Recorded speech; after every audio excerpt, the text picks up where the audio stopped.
আজকে কথা বলবো বন্দে ভারত স্লিপার ট্রেনের ব্যাপারে, যেটা হাওড়া থেকে গুয়াহাটি পর্যন্ত যায়। এই ট্রেনের ভাড়া কত, ওয়েটিং টিকিটে উঠতে দেবে কি দেবে না, এই ট্রেনটি কত স্পিডে চলবে, জেনারেল বগি আছে কি নেই, এই ট্রেনটা হাওড়া থেকে গুয়াহাটি যাবার রুটে কোন কোন স্টেশনে দাঁড়াবে, আর হাওড়া থেকে গুয়াহাটি যেতে কতক্ষণ টোটাল টাইম নেবে, এই সমস্ত বিষয়ে আলোচনা করব। আপনি যদি এই ট্রেনে যাতায়াত করতে চান বা ভবিষ্যতে ভেবে রেখেছেন যে করবেন, তাহলে এই ভিডিওটা অবশ্যই দেখে রাখুন, আপনার কাজে লাগবে। আর সব থেকে বড় কথা, ওয়েটিং যদি আমার টিকিট থাকে তাহলে এই বন্দে ভারত স্লিপার ট্রেনে উঠতে দেওয়া হবে কি হবে না। তো আমি নিজে টিকিট করি, তো সঠিক তথ্য দিয়ে আপনাদের সাহায্য করব। তো এখানে দেখতে পাচ্ছেন আমি হাওড়া থেকে গুয়াহাটি করে নিলাম, কারণ এটা হাওড়া থেকে গুয়াহাটি পর্যন্ত চলে।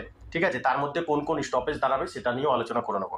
তো এখানে দেখতে পাচ্ছেন হাওড়া থেকে গুয়াহাটি, আমি একটা তারিখ দিয়ে নিলাম আর এটাকে সার্চ করে দিলাম।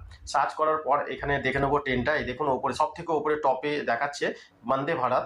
এই দেখুন স্লিপার, গাড়িটার নাম্বার হলো 27575। আর এটা ছাড়ার টাইম হলো হাওড়া থেকে 18টা 20, মানে সন্ধ্যে 6টা 20-তে এটা হাওড়া থেকে ছাড়া হবে আর পৌঁছাবে 8টা 20 সকাল। ঠিক আছে, আর এখানে টাইম কত লাগবে, টোটাল 14 ঘন্টা টাইম লাগবে। এবার অন্য ট্রেনের তুলনায় এই ট্রেনটা কতটা ভালো সেটা আমি আরেকটা ভিডিওতে বানিয়ে দেবো, এটা আপনারা দেখে নেবেন। এখানে 3টে ক্লাস দেওয়া হয়েছে, সেটা হলো third class AC, second class AC, first class AC. এখানে স্লিপার নেই। ঠিক আছে, স্লিপার মানে এসিতে আপনি পাবেন, মানে স্লিপার মানে শুয়ে যাওয়ার সিটগুলো। আদার্স ট্রেনে যেগুলো স্লিপার থাকে শুধু উইদাউট এসি, শুধু স্লিপার থাকে, সেটা এতে আপনারা পাবেন না, টোটালি এসি বডি। ঠিক আছে, ওয়েটিংয়ে উঠতে দেবে কি দেবে না এসিতে, যদি আমাদের সিট ওয়েটিং হয়ে গেছে, আমাদের টিকিট ওয়েটিং হয়ে গেছে, এটা উঠতে দেওয়া হবে কি হবে না সেটা আমি ভিডিও লাস্টে বলে দেবো। তার আগে বলে দিই জেনারেল বগি, জেনারেল আশা করি থাকবে না এতে। ঠিক আছে, আপনাদের বলে দিই যে এটা সপ্তাহে কদিন চলে। সপ্তাহে আপনি প্রত্যেক দিন পাবেন একদিন বাদে, সেটা হলো বৃহস্পতিবার আপনারা এই ট্রেনটা পাবেন। প্রথমেই বলে দিই third class AC. Third class এসির ভাড়া কত, থার্ড ক্লাস এসিতে যাতে আমি যাতায়াত করি তাহলে এখানে আমাকে কত দিতে হবে, এই দেখুন দেখতে পাচ্ছেন 2435 টাকা। যে কটা আমি দেখাবো সব কটা কিন্তু রেল কাউন্টারের ভাড়া। ঠিক আছে, সেকেন্ড ক্লাস এসি দেখে নেবো। সেকেন্ড ক্লাস এসি 3145 টাকা, আর ফার্স্ট ক্লাস এসিতে আপনাকে দিতে হবে 3855 টাকা। এবার আমি এর স্টপেজ গুলো বলে দেবো যে কোন কোন স্টেশনে দাঁড়াচ্ছে, আপনি যেখানে থাকেন সেই স্টেশনে দাঁড়াচ্ছে কি দাঁড়াচ্ছে না।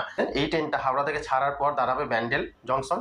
ব্যান্ডেলে আপনারা স্টপেজ পাচ্ছেন, তারপর নবদ্বীপ ধাম স্টপেজ পাচ্ছেন, কাটুয়া, তারপর Azimganj, next new Farakka, next Malda town, Aluabari road.